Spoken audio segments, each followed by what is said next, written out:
Assalamualaikum dan selamat sejahtera. Bersama saya Cikgu Mazlina, hari ini kita akan belajar sejarah tahun 5 bahagian 1. Tajuk hari ini kita akan melihat bersama-sama tajuk yang ketiga iaitu bahasa Melayu warisan kita. Okey, untuk hari ini kita guna buku teks rujuk buku teks sejarah bermula muka surat 30 hingga muka surat 36. Baik, pada hari ini kita akan mempelajari standard pembelajaran iaitu 6.3.1 menyatakan susul galur bahasa Melayu. Seterusnya menerangkan wilayah penutur bahasa Melayu di dunia dan menyatakan kepentingan bahasa Melayu sebagai warisan negara yang dibanggakan, dan akhir sekali kamu akan dapat menguraikan kepentingan mengekalkan penggunaan bahasa ibunda. Baik, murid-murid, objektif pelajaran kita hari ini ialah pertama, kamu dapat menyatakan kepentingan bahasa Melayu sebagai warisan negara yang kita banggakan, dan yang kedua, kamu dapat menguraikan kepentingan mengekalkan penggunaan bahasa ibunda. Baik, murid-murid, cuba kamu lihat buku awak muka surat 30 di situ ada dinyatakan satu cerita satu petikan ejaan yang menunjukkan ejaan lama bahasa Melayu yang digunakan dalam buku Burung Bertempur dengan Budak Malas di mana kamu akan lihat ejaan lama bahasa Melayu.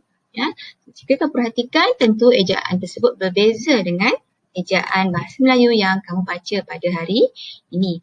Baik, yang cikgu paparkan ini adalah merujuk pada muka surat 32.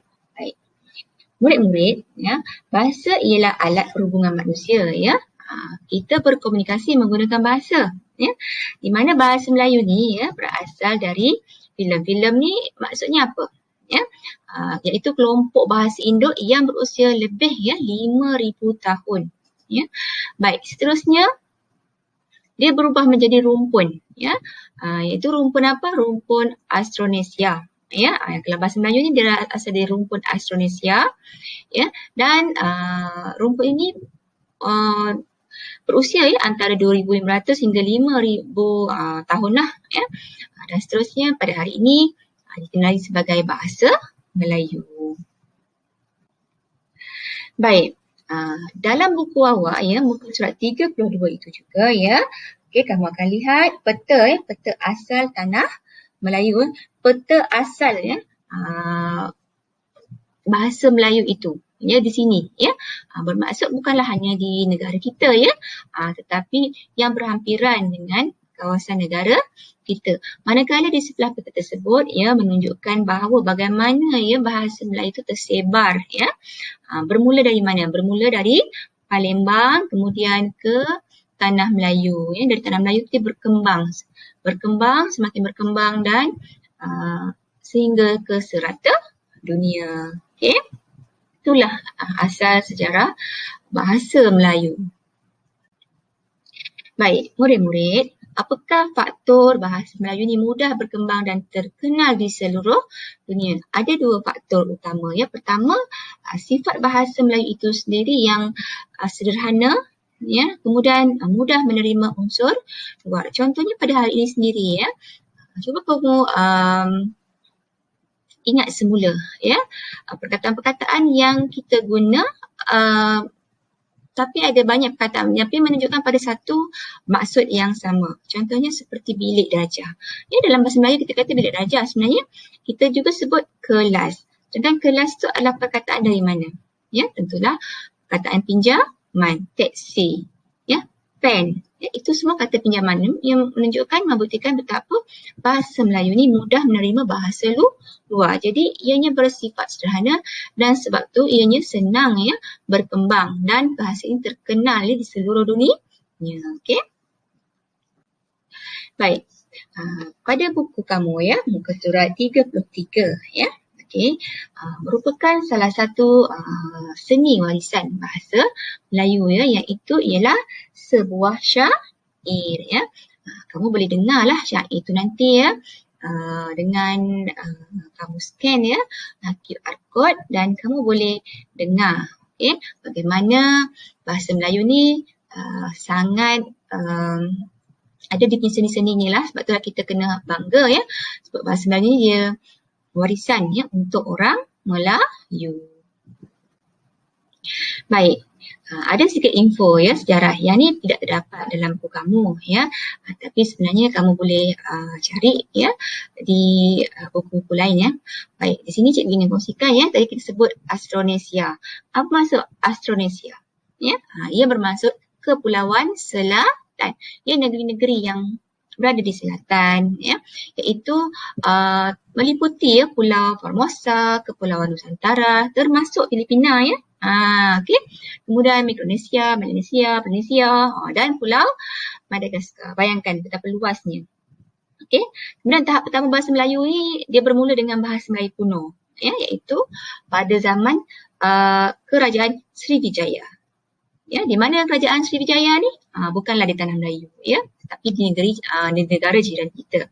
Baik, pada ketika itu ya bahasa Melayu ni menjadi lingua franca ya dan menjadi bahasa pentadbiran ya. Lingua franca ni bermaksud bahasa perantaraan lah ya, iaitu bahasa perhubungan antara masyarakat yang berlainan bahasa ya, bahasa komunikasi. Okey. Baik, seterusnya kamu lihat buku teks kamu pada muka surat 34 dan 35. Baik, di situlah ya kamu dapat lihat ya, betapa berkembangnya bahasa Melayu ya di serata dunia ya. Kamu dapat lihat bermula dari Afrika Selatan sehinggalah ya Pulau Easter tu ya, banyak ya tempat ya yang menggunakan wilayah ni yang menggunakan bahasa Melayu sebagai bahasa pertuturan, bahasa percakapan mereka. Ya, bukan saja di tanah Melayu tapi di seluruh dunia. Bermaksud bahasa Melayu ni sangat terkenal dan penggunaannya begitu luas sekali ya, sehingga kan ya kamu baca ya menurut seorang penulis Belanda ya yang terkenal ya mengatakan bahawa ya jika ya sekiranya ya awak tidak menguasai bahasa ini, maksudnya bahasa Melayu, awak dianggap sebagai orang yang tidak terpelajar di timur. Maksudnya orang yang tak pandai cakap Melayu ni maksudnya dia tak terpelajar lah. Bayangkan betapa pentingnya bahasa Melayu pada ketika itu. Ya. Bahasa Melayu boleh dianggap sebagai bahasa antarabangsa pada ketika itu. Okey. Baik. Cuba kamu lihat ya buku teks kamu pula sekarang pada muka surat 36 ya, persamaan sebutannya dalam sebutannya. Okay, penyebaran bahasa Melayu ni sangat meluas ya. Kedatangan pengaruh luar ni memperkayakan lagi perbendaharaan kata kita dalam bahasa Melayu ya. Pada hari ini bahasa Melayu tu terdiri daripada pelbagai kosakata ya yang kita pinjam ya dari bahasa-bahasa asing, iaitu pengaruh bahasa Sanskrit ya, Arab, Portugis, Belanda, Inggeris, Cina dan Tamil ya. Contohnya yang seperti kamu dapat lihat lah ya. Itu contoh macam Sanskrit kan, macam kata raja. Raja yang kita sebut tu ya, dalam bahasa Melayu kita sebut moden sekarang ialah raja ya. Putra. Kan kita sebut sekarang putera ya. Negara kita sebut negara ya. Begitu juga dengan bahasa Arab ya. Solat, ustaz, lagi apa? Muslimin, muslimat kan. Okey. Kemudian bahasa Portugis, seterusnya Belanda, Inggeris lah yang paling sekarang banyak mempengaruhi kosa kata kita ya. Macam Cina pun sama juga ya, dan juga Tamil. Okey. Sebenarnya kalau kamu nak tahu ya, bahasa Melayu ni terkenal pada zaman Kesultanan Melayu Melaka ya, dan digunakan secara sangat meluas di seluruh dunia ya. Dan seiring dengan sejarah ya pada ketika itu ya, di mana Melaka ya sebagai pelabuhan terkenal di seluruh dunia ya, antara pelabuhan terkenal lah. Jadi penggunaan bahasa Melayu ya ketika itu digunakan secara meluas. Baik murid-murid. Ya. Jadi daripada apa yang telah kamu dengar dan lihat tadi, kita dah perkongsikan bahawa ya bagaimana ya sejarah bahasa Melayu itu ya ada ya sesugalunya ya, bermula dari mana ya, ketika lebih 5,000 tahun dahulu ya, kemudian dia selepas 2,500 tahun dia menjadi rumpun kan, dan sekarang menjadi bahasa Melayu.